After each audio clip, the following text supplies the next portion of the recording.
Manish, thank you so much for joining me. So, first question, why are inventory levels so high? In anticipation of a good festival, dealers had definitely accumulated stocks. Last year, if you recollect, dealers could not supply according or could not address the demand, and there was a huge gap between supply and demands, and we were kind of left out, and consumers were also kind of left out. So this time, dealers were kind of more prepared to address consumer requirements, and they really wanted to lap up vehicles from OEMs so that they could address every type of consumer requirement and the desire to purchase the vehicle. But what has happened? See, half of the festive is gone. So supposedly at this point, we should see some reduction in inventory, but still at in PV, especially it continues to be on a very high platform, close to 65 days. So that's at a very critical level. So what is very pertinent here that OEMs need to take cognizance of this status and they need to correct inventories. And correct inventories means they need to build lesser vehicles and they need to build vehicles which are actually required by the consumer, which will go directly for sale and not just built up stock at the dealership. November would be very critical. We do have festival like Deepavali and Dhanteras here, where if it goes on good, then we can see a substantial reduction. But finally, if the wholesales are equivalent to what we are seeing right now in the month of October, then it can be very critical position for the dealerships. You said that inventory of cars which people are not buying is increasing. So, I'm assuming SUVs are doing well, entry level, small cars, etc., are not. Exactly. Sedans, entry level car, hatchback, such kind of cars are not moving. In fact, I think now in October, the SUV penetration in overall PV sales is now close to 50 and 60%. So that's a huge increase. While this segment is fantastically growing in terms of percentage as well as numbers, we can definitely see the entry level going down. And it is actually not a healthy sign. Somewhere or the other, our bottom of the pyramid customer is not finally able to afford a vehicle. So that's why I think probably the retails are going down. So it's not a very healthy sign, but that's the fact. Yeah, and that's, I guess, a more macroeconomic question. But you're also saying that manufacturers, of course, they know about the SUV trend and they've seen this coming for more than a year or 2 years, perhaps, but are not able to recalibrate, or are they not doing so? They need to recalibrate. OEMs are driven by numbers. Okay. They are listed companies and they need to report a certain number and accordingly their balance sheets and everything else, stock prices are decided. Say they get a certain amount of semiconductor, okay. A higher variant, with more features will require a lot more semiconductor than, a lower variant. So rather than manufacturing one higher variant vehicle, which is already in booking at the dealership, they tend to manufacture 2 units or 2.5 units of a lower variant of the same model, a lower variant, but the quantity goes up and accordingly their number goes up because all these companies are very number driven. So rather than addressing the actual consumer demand, they are just, building vehicles or manufacturing vehicles that is subsequently getting built up at the dealership.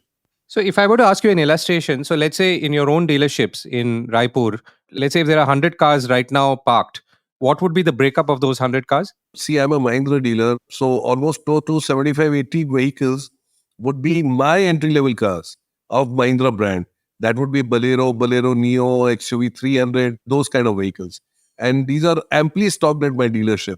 And while if I go to my booking records, then you will see I have booking of Scorpio in, which the company has definitely improved supplies, but not up to the mark. And right model calibration, they are not able to provide.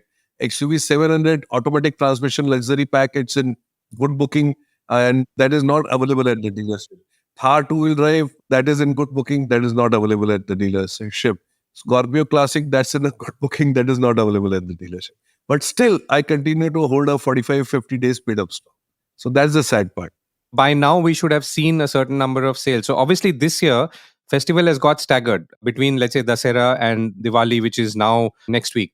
So, what is this exactly done to sales patterns as compared to previous years? We as a dealers, we always prefer, having festivities in two separate months. It, kind of gives us time to arrange stocks.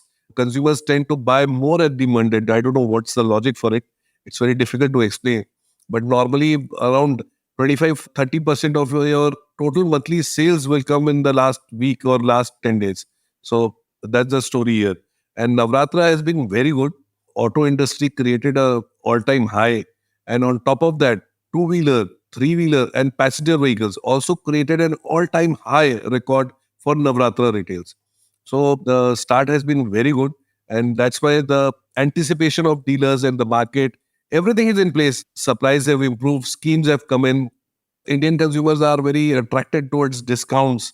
So discounts are now in place in not on the SUV side, but the entry level and sedans and the lower end SUV segments. You're already seeing some schemes now. And good finance schemes have also been rolled out. So all this will definitely attract customers. I think just like Navratra is almost, we have grown by almost 18% compared to last year. Overall industry, last year Navratra to this year Navratra, it has grown by 18%. So that's a definite positive sign. And the best part is two-wheeler, which was lagging behind. April to August, two-wheeler dealers were struggling. But since September, since the start of Onam and Ganesh Chaturthi, we have started seeing some uptick in two-wheeler retails. And two-wheeler this time during Navratra has reported a growth of almost 22%. So that's a good sign. And two-wheeler sales also shows in some way or the other, the rural economy is also responding to the festive time. So overall, kind of, during the festival time, whole, whether it is urban or semi-urban or rural economy, everybody is enjoying the fruits of festivities. But you're not expecting this to continue into Deepavali, right? This is your fear. No, I'm expecting this thing to continue till Deepavali. That is definite. Retails are going more and retails are going to be good. But what happens after Deepavali, that just having a peak demand and during festive doesn't give kind of commendable say that two-wheeler segment has totally recovered. We need to be very clear this type of performance is displayed for, say, consistently for 4 to 6 months. Then only we can say the rural markets have recovered or two-wheeler segment is performing well. Spike during festival season is very obvious because we Indians tend to buy during Muhurat times and auspicious days. So that is very normal. But continuity of that growth should be there in coming months. Right. Manish, thank you so much for joining me. Okay. Thank you. Thank you very much.